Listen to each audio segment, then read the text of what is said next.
ವಿನಯ್ ಸೋಮಯ್ಯ ಬಿಜೆಪಿ ಕಾರ್ಯಕರ್ತ ವಿನಯ್ ಸೋಮಯ್ಯ ಆತ್ಮಹತ್ಯೆ ಪ್ರಕರಣದ ತನಿಖೆ ಚುರುಕುಗೊಂಡಿದೆ. ಎಫ್ಎಸ್ಎಲ್ ರಿಪೋರ್ಟ್ ಇನ್ನೇನು ಬರುತ್ತೆ. ಎಫ್ಎಸ್ಎಲ್ ರಿಪೋರ್ಟ್ನಲ್ಲಿ ವಿನಯ್ ಸೋಮಯ್ಯ ಆತ್ಮಹತ್ಯೆ ಮಾಡಿಕೊಳ್ಳುವ ಮೊದಲು ಕೊನೆಯದಾಗಿ ಕರೆ ಮಾಡಿದ್ದು ಯಾರಿಗೆ, ಆ ಎಲ್ಲ ಡೀಟೇಲ್ಸ್ ಸಿಗತ್ತೆ. ಹಲವು ಪ್ರಶ್ನೆಗಳಿಗೆ ಎಫ್ಎಸ್ಎಲ್ ರಿಪೋರ್ಟ್ನಲ್ಲಿ ಉತ್ತರ ಸಿಗಲಿದೆ. ವಿನಯ್ ಕೊನೆಯದಾಗಿ ಯಾರಿಗೆ ಮೆಸೇಜ್ ಮಾಡಿದ್ದು, ಯಾರಿಗೆ ಕಾಲ್ ಮಾಡಿದ್ದು, ಅಥವಾ ಎಲ್ಲಕ್ಕಿಂತ ಮೊದಲು ಯಾರಿಗೆ ಕಾಲ್ ಮಾಡಿದ್ದು, ಈ ವಿಚಾರವನ್ನು ಯಾರ ಹತ್ರ ಅಳಲು ತೋಡ್ಕೊಂಡಿದ್ದು ಅಥವಾ ಕಂಪ್ಲೇಂಟ್ ಮಾಡಿದ್ದು, ಎಲ್ಲ ವಿಚಾರಗಳು ಗೊತ್ತಾಗುತ್ತೆ. ಮಹತ್ವದ ಮಾಹಿತಿ ಎಫ್ಎಸ್ಎಲ್ ರಿಪೋರ್ಟ್ನಲ್ಲಿ ಸಿಗೋ ಸಾಧ್ಯತೆ ಇದೆ ಅಂತ ಹೇಳಲಾಗ್ತಾ ಇದೆ.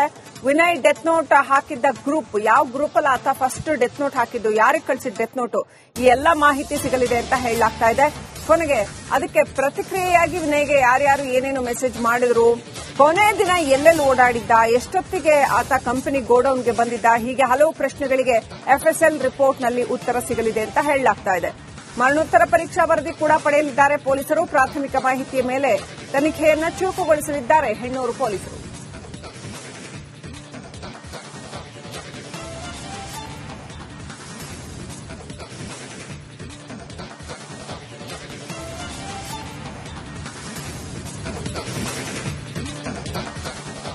ಇನ್ವೆಸ್ಟಿಗೇಷನ್ ಆಂಗಲ್ ಅಲ್ಲಿ ಇನ್ನಷ್ಟು ಅಪ್ಡೇಟ್ ಕೊಡ್ತಾರೆ ನಮ್ಮ ಪ್ರತಿನಿಧಿ ಮಾದೇಶ್. ಲೈವ್ ಕನೆಕ್ಟ್ ಆಗಿದ್ದಾರೆ. ಮಾದೇಶ್, ಎಫ್ಎಸ್ಎಲ್ ರಿಪೋರ್ಟ್ ಅಲ್ಲಿ ಯಾವಾಗ ಬರುತ್ತೆ ರಿಪೋರ್ಟ್, ಏನೆಲ್ಲ ಮಾಹಿತಿ ಲಭ್ಯ ಆಗಬಹುದು, ಈಗಿರ್ತಕ್ಕಂತಹ ಪ್ರಶ್ನೆಗಳೇನು ವಿನಯ್ ಆತ್ಮಹತ್ಯೆ ಪ್ರಕರಣಕ್ಕೆ ಸಂಬಂಧಪಟ್ಟಂತೆ?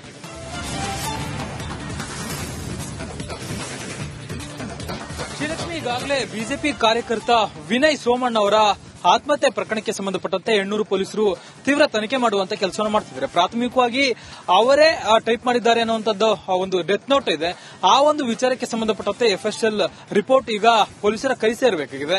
ಯಾಕೆ ಈ ಒಂದು ಎಫ್ಎಸ್ಎಲ್ ರಿಪೋರ್ಟ್ ಈ ಒಂದು ಕೇಸ್ನಲ್ಲಿ ತುಂಬಾ ಇಂಪಾರ್ಟೆಂಟ್ ಆಗುತ್ತೆ ಅನ್ನೋದಾದ್ರೆ, ಯಾಕಂದ್ರೆ ಅದು ಸಾಮಾನ್ಯವಾಗಿ ಹಲವು ಕೇಸ್ಗಳಲ್ಲಿ ನಾವು ನೋಡಿರ್ತೀವಿ, ಈ ರೀತಿಯಾದಂತಹ ಸೂಸೈಡ್ ಮಾಡ್ಕೊಂಡಂತ ಸಂದರ್ಭದಲ್ಲಿ ಪೇಪರ್ಗಳ ಮೇಲೆ ಅವರು ಡೆತ್ ನೋಟ್ ಅನ್ನ ಬರೆದು ಅವ್ರು ಸಹಿ ಹಾಕಿದ್ರೆ ಅದನ್ನ ಕೋರ್ಟ್ ಅಲ್ಲಿ ಅಥವಾ ಕಾನೂನಿನ ಪ್ರಕಾರ ಅದನ್ನ ಕನ್ಸಿಡರ್ ಮಾಡಲಾಗುತ್ತೆ. ಇಲ್ಲಿ ವಾಟ್ಸ್ಆಪ್ ಮೂಲಕ ಡೆತ್ ನೋಟ್ ಟೈಪ್ ಮಾಡಿ ಅದನ್ನ ಹಾಕಿರೋದ್ರಿಂದ ಅದು ಬೇರೆ ಬೇರೆ ಗ್ರೂಪ್ಗಳಲ್ಲೂ ಕೂಡ ಹರಿದಾಡಿರೋದ್ರಿಂದ ಆ ಒಂದು ಡೆತ್ ನೋಟ್ ಅನ್ನ ಯಾರು ಬರೆದಿದ್ದಾರೆ, ಇಲ್ಲಿ ವಿನಯ್ ಸೋಮಣ್ಣ ಅವರೇ ಆ ಒಂದು ಡೆತ್ ನೋಟ್ ಅನ್ನ ಟೈಪ್ ಮಾಡಿದ್ರೆ ಅಥವಾ ಬೇರೆ ಕಡೆಯಿಂದ ಟೈಪ್ ಮಾಡಿಸಿದ್ದಾರೆ ಅನ್ನೋದಕ್ಕೆ ಸಂಬಂಧಪಟ್ಟಂತೆ ಒಂದಷ್ಟು ಕ್ಲಾರಿಫಿಕೇಶನ್ ಗಳನ್ನ ಪೊಲೀಸರು ಪಡೆಯಬೇಕಾಗುತ್ತೆ. ಹೀಗಾಗಿ ಅವರ ಮೊಬೈಲ್ ಆಗಿರಬಹುದು, ಅವರ ಲ್ಯಾಪ್ಟಾಪ್ ಮತ್ತೆ ಕಚೇರಿಯ ಸಿಸಿಟಿವಿ ಫುಟೇಜ್ ಗಳನ್ನ ಈಗಾಗಲೇ ಎಫ್ಎಸ್ಎಲ್ ಅಧಿಕಾರಿಗಳಿಗೆ ರವಾನೆ ಮಾಡುವಂತ ಕೆಲಸವನ್ನು ಮಾಡಲಾಗಿದೆ. ಈಗಾಗಲೇ ಎಫ್ಎಸ್ಎಲ್ ತಜ್ಞರು ಕೂಡ ಈ ಒಂದು ಪ್ರಕರಣಕ್ಕೆ ಸಂಬಂಧಪಟ್ಟ ಒಂದು ಪ್ರಾಥಮಿಕ ವರದಿಯನ್ನು ಕೂಡ ತಯಾರಿಸಿಕೊಳ್ಳುವಂತ ಕೆಲಸವನ್ನು ಮಾಡಿದ್ದಾರೆ.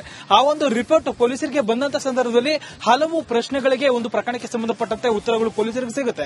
ಪ್ರಾಥಮಿಕವಾಗಿ ಆ ಒಂದು ದಿನ ಏನೆಲ್ಲ ಆಯಿತು ಅನ್ನೋದು ಕೂಡ ಇಲ್ಲಿ ತುಂಬಾ ಇಂಪಾರ್ಟೆಂಟ್ ಆಗಿರುತ್ತೆ. ಜೊತೆಗೆ ಅವರು ಡೆತ್ ನೋಟ್ ನಲ್ಲಿ ಉಲ್ಲೇಖ ಮಾಡಿದಂತೆ ಸುಮಾರು 2 ತಿಂಗಳಿಂದಲೂ ಕೂಡ ಒಂದು ಪ್ರಕರಣಕ್ಕೆ ಸಂಬಂಧಪಟ್ಟಂತೆ ಅವರು ಮಾನಸಿಕವಾಗಿ ಖಿನ್ನತೆಗೆ ಒಳಗಾಗ್ತಿದ್ರು. ಅದನ್ನ ಮಾನಸಿಕ ಒತ್ತಡವನ್ನು ತಡೆಯೋಕಾಗದೆ, ಆ ಒಂದು ಸಂಕಟವನ್ನ ತಡೆಯೋಕಾಗದೆ ತಾವು ಆತ್ಮಹತ್ಯೆ ಮಾಡಿಕೊಂಡಿದ್ದಾಗಿ ಆ ಡೆತ್ ನೋಟ್ ಅಲ್ಲಿ ಉಲ್ಲೇಖ ಮಾಡುವಂತಹ ಕೆಲಸವನ್ನ ವಿನಯ್ ಮಾಡಿದ್ದಾರೆ. ಹೀಗಾಗಿ ಆ ಒಂದು ವಾರ ಅಂದ್ರೆ ಅವರು ಆತ್ಮಹತ್ಯೆ ಮಾಡಿಕೊಂಡಿರುವಂತಹ ಒಂದು ವಾರದಲ್ಲಿ ಎಷ್ಟೆಲ್ಲ ಕರೆಗಳು ಅವ್ರ ಮೊಬೈಲ್ಗೆ ಬಂದಿದೆ, ಜೊತೆ ಎಷ್ಟೆಲ್ಲ ಕರೆಗಳು ಹೋಗಿದೆ ಅನ್ನೋದಕ್ಕೆ ಸಂಬಂಧಪಟ್ಟಂತೆ ಈಗಾಗಲೇ ಸಿಡಿಆರ್ ಅಂದ್ರೆ ಕಾಲ್ ಡೀಟೇಲ್ಸ್ ರೆಕಾರ್ಡ್ ಗಳನ್ನ ಈಗಾಗಲೇ ತೆಗೆದುಕೊಳ್ಳುವಂತ ಕೆಲಸವನ್ನ ಹೆಣ್ಣೂರು ಪೊಲೀಸರು ಮಾಡಿದ್ದಾರೆ.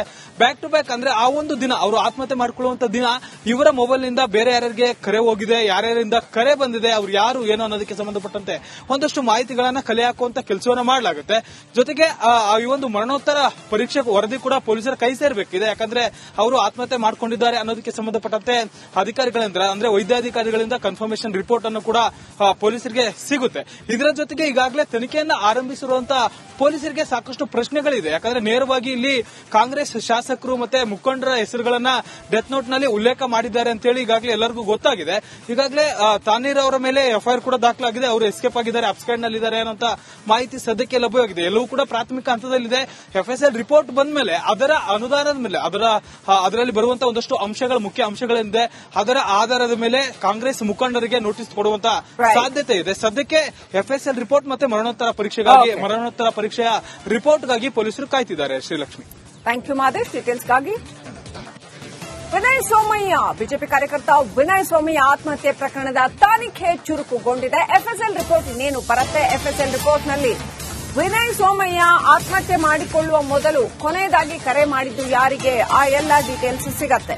ಹಲವು ಪ್ರಶ್ನೆಗಳಿಗೆ ಎಫ್ಎಸ್ಎಲ್ ರಿಪೋರ್ಟ್ನಲ್ಲಿ ಉತ್ತರ ಸಿಗಲಿದೆ. ವಿನಯ್ ಕೊನೆಯದಾಗಿ ಯಾರಿಗೆ ಮೆಸೇಜ್ ಮಾಡಿದ್ದು, ಯಾರಿಗೆ ಕಾಲ್ ಮಾಡಿದ್ದು, ಅಥವಾ ಎಲ್ಲಕ್ಕಿಂತ ಮೊದಲು ಯಾರಿಗೆ ಕಾಲ್ ಮಾಡಿದ್ದು, ಈ ವಿಚಾರವನ್ನು ಯಾರ ಹತ್ರ ಅಳಲು ತೋಡ್ಕೊಂಡಿದ್ದು ಅಥವಾ ಕಂಪ್ಲೇಂಟ್ ಮಾಡಿದ್ದು, ಎಲ್ಲ ವಿಚಾರಗಳು ಗೊತ್ತಾಗುತ್ತೆ. ಮಹತ್ವದ ಮಾಹಿತಿ ಎಫ್ಎಸ್ಎಲ್ ರಿಪೋರ್ಟ್ನಲ್ಲಿ ಸಿಗೋ ಸಾಧ್ಯತೆ ಇದೆ ಅಂತ ಹೇಳಲಾಗ್ತಾ ಇದೆ. ವಿನಯ್ ಡೆತ್ ನೋಟ್ ಹಾಕಿದ್ದ ಗ್ರೂಪ್ ಯಾವ ಗ್ರೂಪ್ ಅಲ್ಲಿ ಆತ ಫಸ್ಟ್ ಡೆತ್ ನೋಟ್ ಹಾಕಿದ್ದು, ಯಾರಿಗೆ ಕಳಿಸಿದ ಡೆತ್ ನೋಟ್, ಈ ಎಲ್ಲ ಮಾಹಿತಿ ಸಿಗಲಿದೆ ಅಂತ ಹೇಳಲಾಗ್ತಾ ಇದೆ. ಕೊನೆಗೆ ಅದಕ್ಕೆ ಪ್ರತಿಕ್ರಿಯೆಯಾಗಿ ವಿನಯ್ಗೆ ಯಾರ್ಯಾರು ಏನೇನು ಮೆಸೇಜ್ ಮಾಡಿದ್ರು, ಕೊನೆ ದಿನ ಎಲ್ಲೆಲ್ಲಿ ಓಡಾಡಿದ್ದ, ಎಷ್ಟೊತ್ತಿಗೆ ಆತ ಕಂಪನಿ ಗೋಡೌನ್ಗೆ ಬಂದಿದ್ದ, ಹೀಗೆ ಹಲವು ಪ್ರಶ್ನೆಗಳಿಗೆ ಎಫ್ಎಸ್ಎಲ್ ರಿಪೋರ್ಟ್ನಲ್ಲಿ ಉತ್ತರ ಸಿಗಲಿದೆ ಅಂತ ಹೇಳಲಾಗ್ತಾ ಇದೆ. ಮರಣೋತ್ತರ ಪರೀಕ್ಷಾ ವರದಿ ಕೂಡ ಪಡೆಯಲಿದ್ದಾರೆ ಪೊಲೀಸರು. ಪ್ರಾಥಮಿಕ ಮಾಹಿತಿಯ ಮೇಲೆ ತನಿಖೆಯನ್ನು ಚುರುಕುಗೊಳಿಸಲಿದ್ದಾರೆ ಹೆಣ್ಣೂರು ಪೊಲೀಸರು.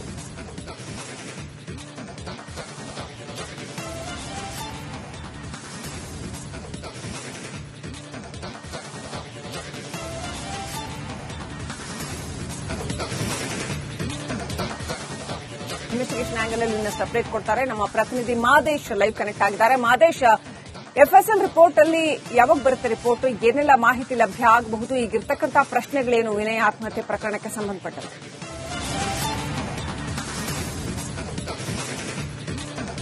ಶ್ರೀಲಕ್ಷ್ಮಿ, ಈಗಾಗಲೇ ಬಿಜೆಪಿ ಕಾರ್ಯಕರ್ತ ವಿನಯ್ ಸೋಮಣ್ಣ ಅವರ ಆತ್ಮಹತ್ಯೆ ಪ್ರಕರಣಕ್ಕೆ ಸಂಬಂಧಪಟ್ಟಂತೆ ಹೆಣ್ಣೂರು ಪೊಲೀಸರು ತೀವ್ರ ತನಿಖೆ ಮಾಡುವಂತ ಕೆಲಸವನ್ನು ಮಾಡ್ತಿದ್ದಾರೆ. ಪ್ರಾಥಮಿಕವಾಗಿ ಅವರೇ ಟೈಪ್ ಮಾಡಿದ್ದಾರೆ ಅನ್ನುವಂಥದ್ದು ಒಂದು ಡೆತ್ ನೋಟ್ ಇದೆ.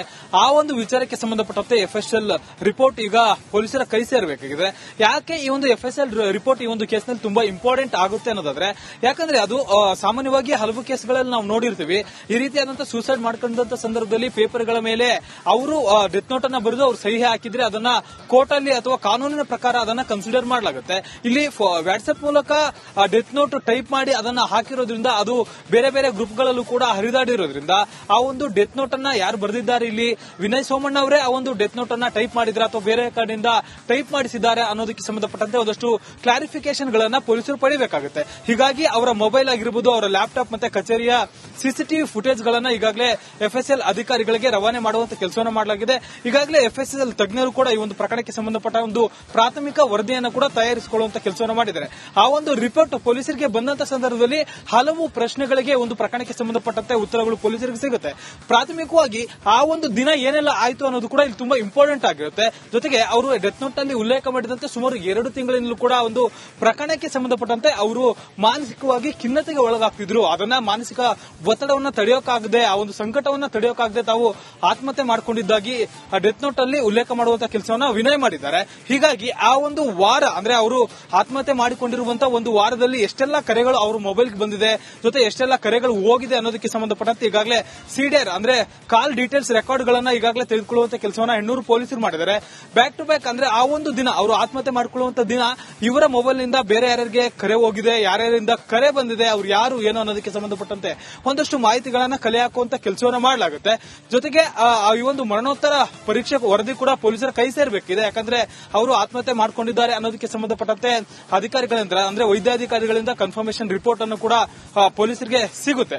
ಇದರ ಜೊತೆಗೆ ಈಗಾಗಲೇ ತನಿಖೆಯನ್ನ ಆರಂಭಿಸಿರುವಂತಹ ಪೊಲೀಸರಿಗೆ ಸಾಕಷ್ಟು ಪ್ರಶ್ನೆಗಳಿದೆ. ಯಾಕಂದ್ರೆ ನೇರವಾಗಿ ಇಲ್ಲಿ ಕಾಂಗ್ರೆಸ್ ಶಾಸಕರು ಮತ್ತೆ ಮುಖಂಡರ ಹೆಸರುಗಳನ್ನ ಡೆತ್ ನೋಟ್ ನಲ್ಲಿ ಉಲ್ಲೇಖ ಮಾಡಿದ್ದಾರೆ ಅಂತ ಹೇಳಿ ಈಗಾಗಲೇ ಎಲ್ಲರಿಗೂ ಗೊತ್ತಾಗಿದೆ. ಈಗಾಗಲೇ ತಾನೀರ್ ಅವರ ಮೇಲೆ ಎಫ್ಐಆರ್ ಕೂಡ ದಾಖಲಾಗಿದೆ. ಅವರು ಎಸ್ಕೇಪ್ ಆಗಿದ್ದಾರೆ, ಅಬ್ಸ್ಕ್ಯಾಂಡ್ ನಲ್ಲಿದ್ದಾರೆ ಅನ್ನೋಂತ ಮಾಹಿತಿ ಸದ್ಯಕ್ಕೆ ಲಭ್ಯವಾಗಿದೆ. ಎಲ್ಲವೂ ಕೂಡ ಪ್ರಾಥಮಿಕ ಹಂತದಲ್ಲಿದೆ.